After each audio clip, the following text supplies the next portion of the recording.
Good morning students. आज हम पढ़ेंगे विसर्ग संधि। कल मैंने व्यंजन संधि के सारे रूल अपलोड कर दिए थे। अगर आपको हेल्प मिल रही है तो इसे ज़रूर से शेयर कीजिएगा।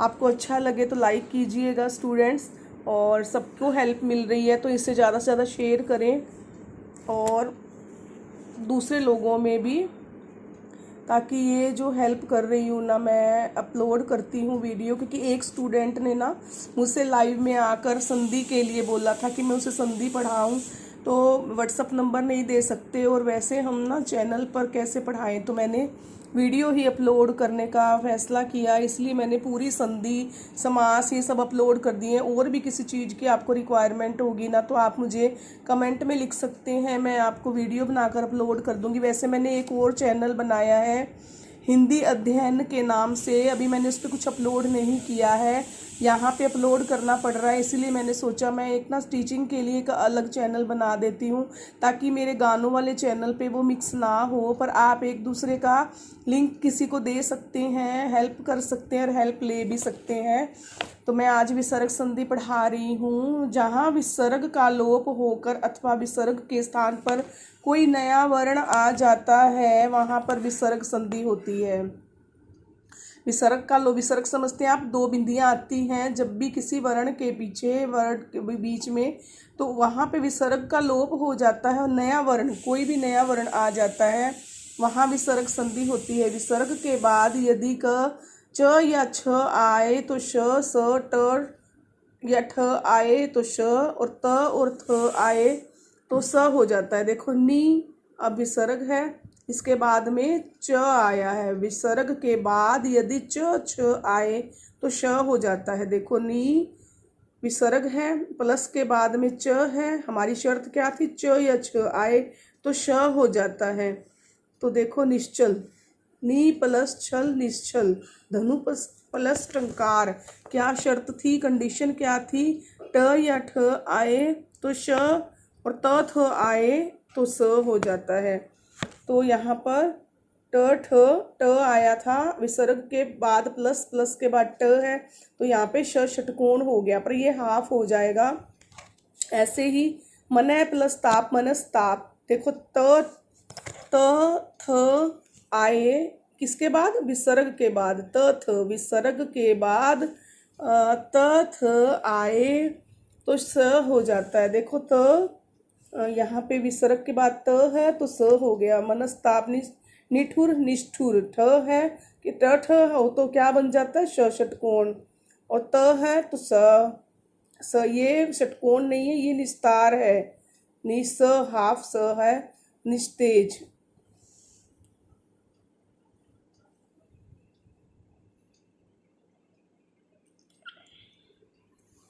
नेक्स्ट है यदि दूसरा रूल, यदि विसर्ग के बाद श स स हो तो विसर्ग के बाद का ही वर्ण हो जाता है। अगर विसर्ग के बाद श स स मतलब स शलगम स षटकोण ससलेट जो हम पढ़ा करते थे, श श स हो तो विसर्ग के बाद ही का वर्ण हो जाता है। विसर्ग के बाद जो वर्ण है वही उसका डबल हो जाता है। तो विसर्ग के बाद क्या शर्त है, श स स हो तो विसर्ग के बाद का ही वर्ण हो जाता है। दू प्लस शील, देखो विसर्ग के बाद प्लस, प्लस के बाद श है, श स स हो तो विसर्ग के बाद का ही वर्ण हो, इसी का डबल हो जाएगा। विसर्ग के बाद का ही वर्ण ये श है, तो इसी यही श। दू प्लस शील दुशील, दू प्लस शासन दुशासन, हाँ निसंदेह, देखो विसर्ग के बाद स है तो डबल स हो गया। निसंतान निसंतान हो गया, निषेध निषेध हो गया। तो अगर अब तीसरा रूल है यदि विसर्ग से पूर्व, विसर्ग से पहले ई या ऊ हो तो बाद में क और हो, बाद में क ख प फ हो तो विसर्ग का श हो जाता है। देखो नी विसर्ग के बाद है कपट, क ख प फ हो तो ई या ऊ हो, विसर्ग से पहले देखो नी, ई की मात्रा है, विसर्ग के पहले ई की मात्रा है, न में क्या मिक्स है, ई की मात्रा प्लस क, ठीक है, तो ये क्या बन गया, श बन जाता है। नी कपट निष्कपट, दुप्रवृत्ति दुष्प्रवृत्ति, देखो ऊ की मात्रा है प्लस बाद में प है तो दुष्प्रवृत्ति हो गया। श षटकोण वाला श हो जाएगा यहाँ पे।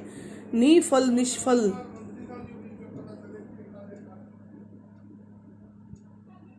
बहिकार बहिष्कार।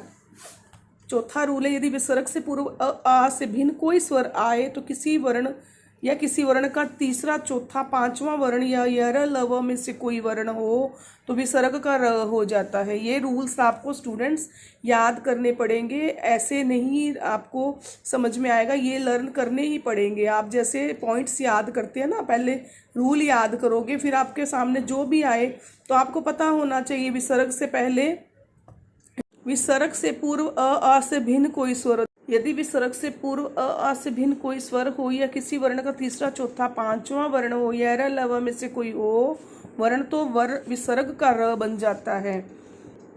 नी प्लस जल निर्जल, दु प्लस उपयोग दुरुपयोग, नी प्लस भय निर्भय, निर्यात निर्लेप दुर्बल।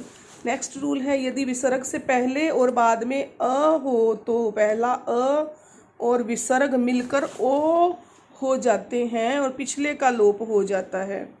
विसर्ग से पहले अ हो तो पहला अ मिल गया, देखो विसर्ग से पहले क्या है अ, यश अ, उसके बाद का जो वर्ण है वो मिलकर दोनों ओ हो जाते हैं। यशाभिलाषी, कैसे बोल के देखिए, यश प्लस अभिलाषी, प्लस ना बोल के देखिए यशोभिलाषी, तो हमें क्या साउंड आएगी, यशोभिलाषी।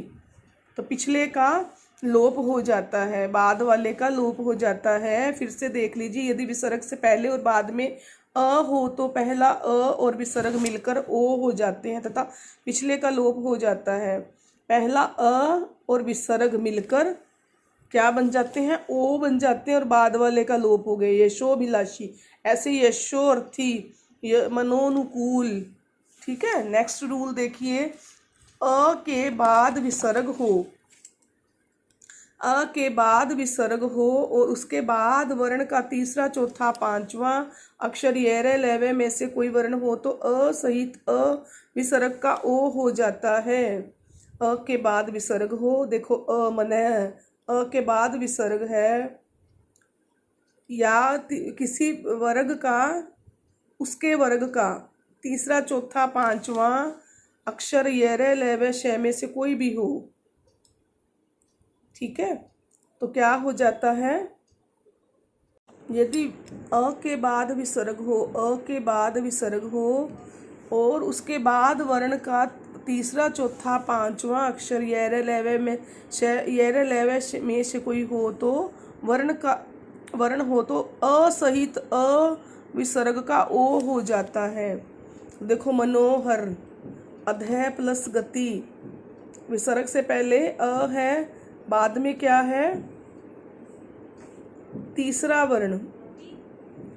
यदि अ के बाद विसर्ग हो और उसके बाद वर्ग का तीसरा चौथा पांचवा अक्षर येरे लेवे शे में से कोई वर्ण हो तो अ सहित अ विसर्ग का ओ हो जाता है। मनय प्लस हर मनोहर, अधय प्लस गति अधोगति, मनय प्लस वेग मनोवेग, मनय प्लस अनुकूल मनोनुकूल, व्यय प्लस वृद्ध व्यवृद्ध, मनय प्लस भाव मनोभाव, यशय प्लस गान यशोगान, मनय प्लस योग मनयोग, मनय प्लस बल मनोबल, मनय प्लस जो मनोज, मनय प्लस रंजन मनोरंजन, सर प्लस सरय प्लस जो सरोज, यशय प्लस दा यशोदा। नेक्स्ट है, यदि अ के बाद विसर्ग हो और उसके बाद अ से भिन्न कोई भी स्वर आए तो विसर्ग का लोप हो जाता है और फिर पास आए स्वरों में संधि नहीं होगी।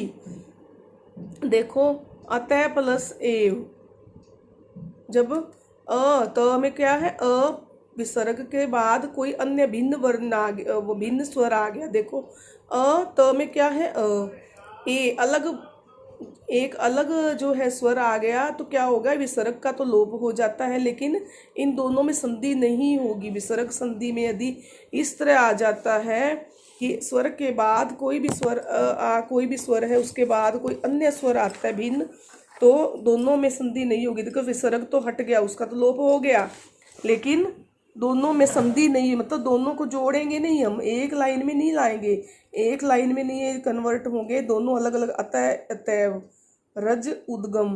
देखो इसमें जो में अ है ये अलग स्वर आ गया, ऐसे ही पे आदि। स्टूडेंट्स ये आपकी संधि पूरी हो गई है। आपको कोई भी डाउट हो तो मुझसे पूछिएगा कमेंट करके, ज़्यादा से ज़्यादा इसे शेयर कीजिएगा। मैंने बहुत मेहनत की है क्योंकि मैं तो गानों के वीडियो, शॉर्ट वीडियो वगैरह बनाती हूँ और लॉन्ग वीडियो बनाती हूँ और लाइव आती हूँ।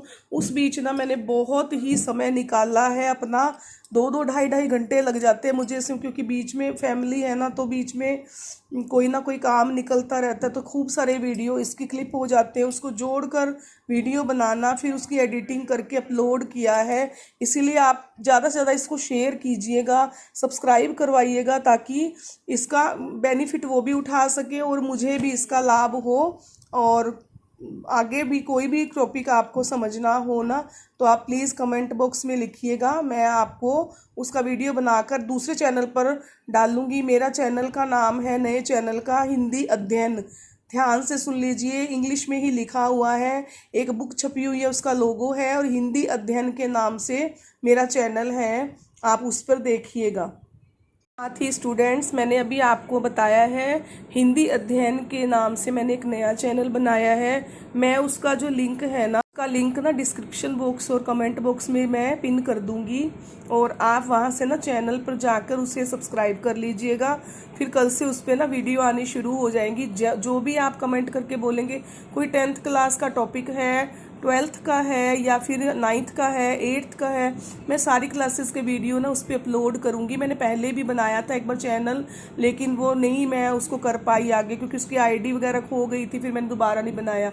अब मैं बना रही हूँ, मैंने बना दिया है, एक बुक छपी हुई है, उसका लोगो है, हिंदी अध्ययन के नाम से मैंने वो चैनल बनाया है, तो उसे आप देखिएगा और ज़्यादा से ज़्यादा सब्सक्राइब करवाइएगा और साथ ही शेयर कीजिएगा वीडियो अगर आपको अच्छा लगे। अच्छे से संधि मैंने बहुत डिटेल में मैंने समझाई है, 1 हफ्ता हो गया मुझे, मैंने छोटे छोटे पार्ट में करके ना 1 बाय 1, क्योंकि स्वर संधि के 5 भाग हैं, व्यंजन संधि, और आज मैंने ये टॉपिक कंप्लीट किया है। मैंने समास भी अपलोड कर दिया है। ये सारे टॉपिक तो मैंने इसी चैनल पर डाले हैं और दोबारा वीडियो नहीं डाल पाऊंगी उस चैनल पे, तो आपको संधि पढ़नी है तो आप यहाँ से पढ़िएगा और समास पढ़िएगा। बाकी जो भी टॉपिक आप कहेंगे ना, वो मैं उस पर अपलोड कर दिया करूँगी वीडियो बनाकर, तो कल से उस पर वीडियो आने शुरू हो जाएंगे। स्टूडेंट्स, मैं उस पर जीके के क्वेश्चन भी डाला करूँगी, जो भी कॉम्पिटिटिव एग्ज़ाम के लिए आपके लिए यूज़फुल होंगे, तो आप देखिएगा।